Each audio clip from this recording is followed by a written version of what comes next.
Hello, welcome back. Today I'm at the Lakeview Cemetery in Cheyenne, Wyoming. It is Cheyenne's oldest and most haunted cemetery. Many of the graves here date back to over 100 years, and many people have caught orbs and shadows and have heard noises here at night. So we're going to take a look around and I'm going to show you a lot of the notable graves here. So follow me.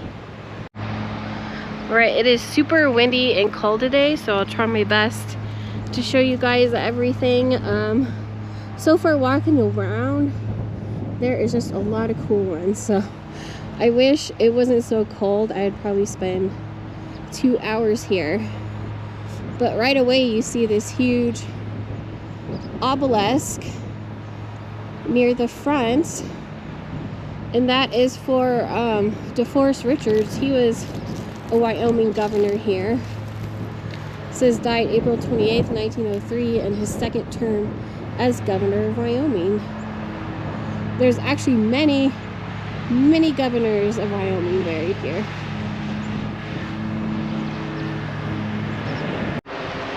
And this was the cemetery's holding vault back in the day, you know, when they had burials in winter and the ground was too hard to dig in back then.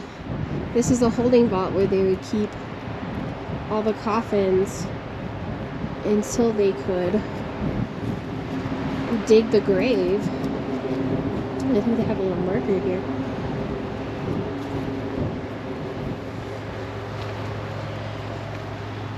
This receiving vault, built prior to 1892, was used to house remains whose burials were delayed when the ground was frozen. The iron door was made by Cheyenne blacksmiths H. Nicholson and William Sturr. The sexton's office on the north side was added decades later and now houses a museum of Lakeview's history and the famous Wyomingites that rest in the cemetery.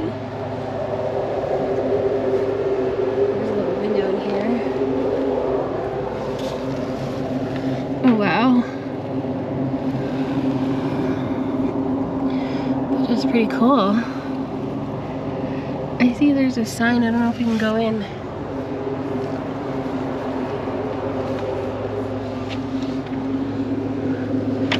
No, I think it's locked on this side. We'll see about the other side.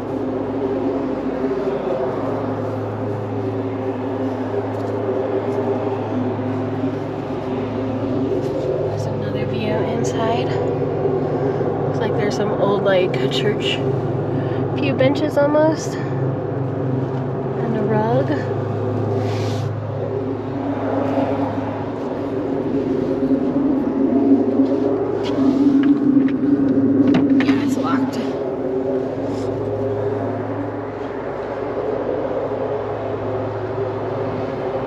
Pretty cool.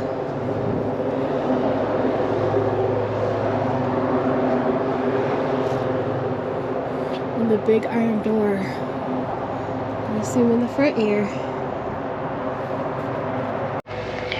This is the grave of Annie Davidson, 1868 to 1936. She is the first white girl born in Cheyenne, it says.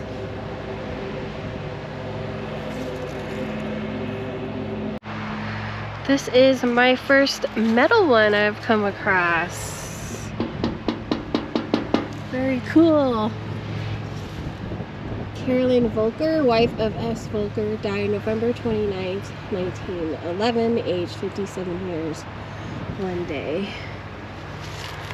Western White Bronze Company, Des Moines, Iowa. And there's some other Volkers on here. Looks like they also have some down here. Are these metal? Yeah, these are metal as well. That's kind of fallen over.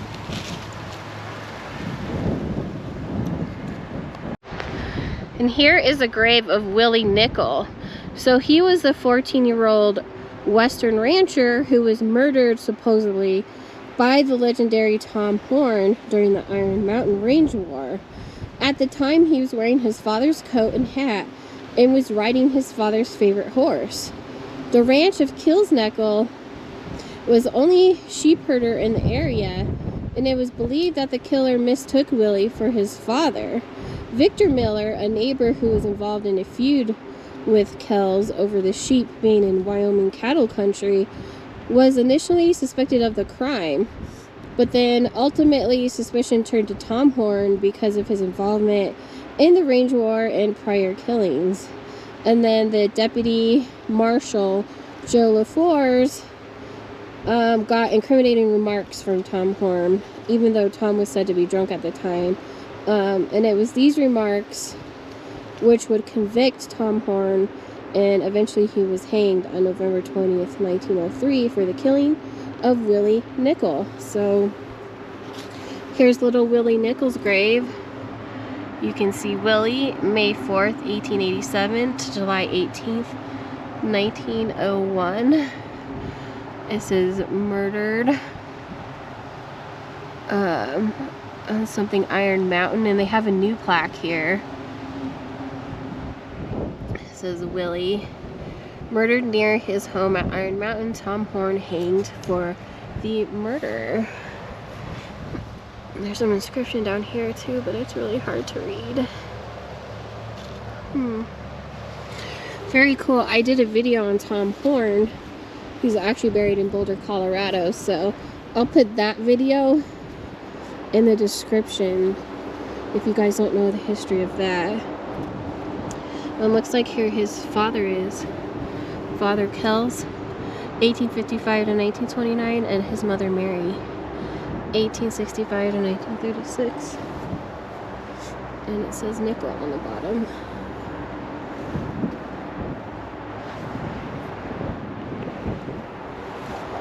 Very cool. This was one of the main ones I wanted to see here since doing Tom Horn, so rest in peace to the Nickell family. Right, and here we have the grave of John Wesley Lacey, 1848 to 1936. So he was the lawyer that served as the attorney that defended Tom Horn in the 1903 murder trial of Willie Nickell. And there's a whole Lacey family here with him, with their family monument up there.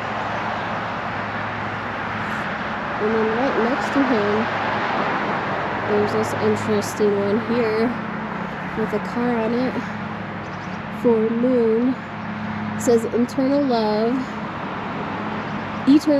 those who love do not go away. They are with you every day, unseen, unheard, but always near, still loved and missed, so very dear. This is a bond death cannot sever. Love and remembrance lasts forever. February 17th, 1968. Barbara and Aggie. That's really cool looking.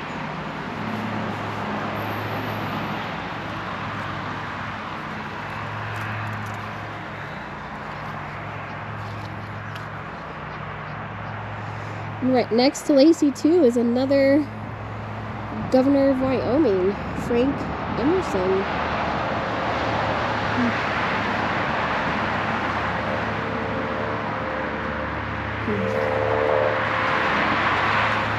Here's the big monument here by the road.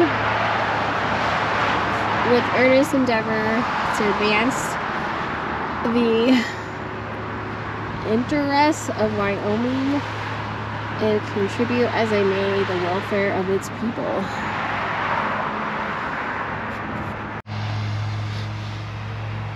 Here is the grave of Nellie Ross. She was the first and only woman to be elected governor of Wyoming, and the first woman in the country as a whole. She served from January 5th, 1925 to January 3rd, 1927. And she was also the director of the U.S. Mint, appointed by Franklin D. Roosevelt for 20 years, from 1933 to 1953, and wife of William D. Ross, also governor of Wyoming.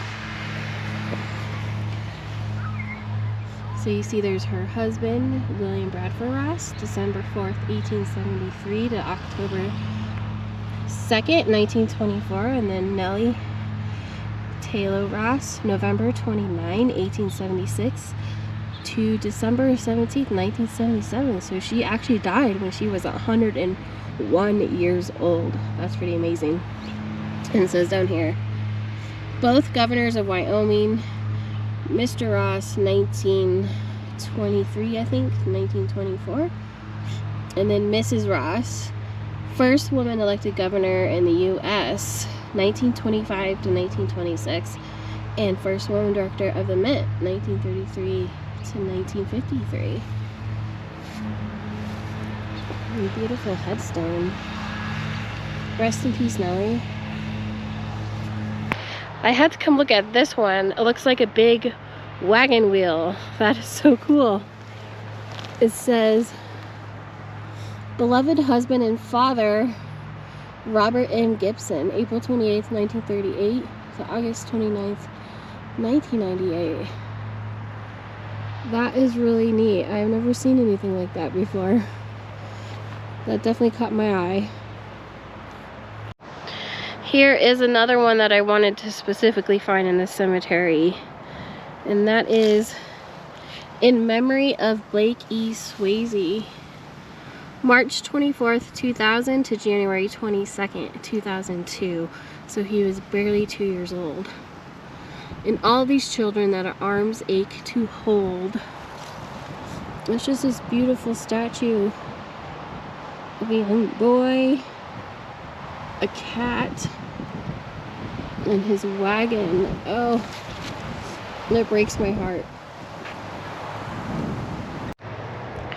And here is the grave of John Phillips. He's a folk figure, also known as Portuguese Phillips. He rode 236 miles for help following the Fetterman Massacre in the dead of winter through hostile Indian territory to bring rescue to surrounded troops at Fort Phil Kearny. Born Manuel Felipe Cardosa, the fourth of 9 children of Felipe and Maria Cardosa and Terra on the island of Pico in the Azores Islands. Then in 1850, at the age of 18, he left the islands on a whaling vessel bound for California, where he intended to pan for gold. And for the next 15 years, he searched for gold in California, Oregon, Idaho, and Montana. In the spring of 1866, he and a party of 42 miners were headed for the Bighorn Mountains in Montana when they stopped at Fort Phil Kearny on September 14th to rest. When Captain William Fetterman and his command were annihilated by Chief Red Cloud's Indians on December 21st, Phillips volunteered to ride to the nearest telegraph office at Horseshoe Station with Colonel Henry Carrington's fleet for help in about 190 miles in sub-zero weather. While legend has it he rode alone, in reality he was accompanied by Daniel Dixon, and the 2 men received $300 each for their service. In 2 days, the men rode to Fort Reno, where they were directed to carry additional messages to Fort Laramie. Arriving at Horseshoe Station on December 25th, they wired their messages for help to the Army Depot of the Platte in Omaha, Nebraska, and then proceeded to Fort Laramie, where they arrived in late evening during a full-dress military ball. The gaunt appearance of Phillips at the ball immediately changed the festivities to one of a rescue party, which due to heavy snow did not arrive until January 6, 1868. Fortunately for the Army, the Indians did not attack Fort Phil Kearny, and the rescue force, while welcome, was not needed. Afterwards, Phillips worked as a mail carrier for the government. Then he moved to Elk Mountain, Wyoming, where he supplied wood ties to the Union Pacific Railroad, which was then building their end of the Transcontinental Railroad, New York to San Francisco. Then on December 16, 1870, he married Hattie Buck in Cheyenne, Wyoming. The couple would have several children. In 1870, he also established a ranch on the Chugwater Creek, and 6 years later built a hotel there for travelers on their way to the Black Hills Gold Rush. In 1878, he sold his ranch and moved to Cheyenne, where he lived until his death in 1883. His wife, Hattie, died in 1936 in a Los Angeles nursing home at the age of 94. So he has a very unique one here with a cross on top. And it says John Portuguese Phillips, who December 22nd to 24th, 1866, rode 236 miles in sub-zero weather through Indian-infested country to Fort Laramie to summon aid for the garrison of Fort Phil Kearny, placed by the Historical Landmark Commission of Wyoming. See, John Phillips died November 18th, 1883, aged 51 years, until the day break and the shadows flee away. And